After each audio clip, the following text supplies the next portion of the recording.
అత్తగారు ఇల్లు ఇది, ఇంకోసారి ఆలోచించుకో. అందరూ ఎంతో మంచోళ్ళలాగున్నారు.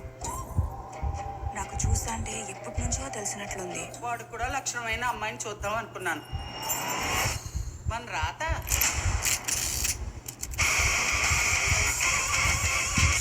ఎక్కడి నుంచి పట్టుకొచ్చాడో ఈ పిల్లని.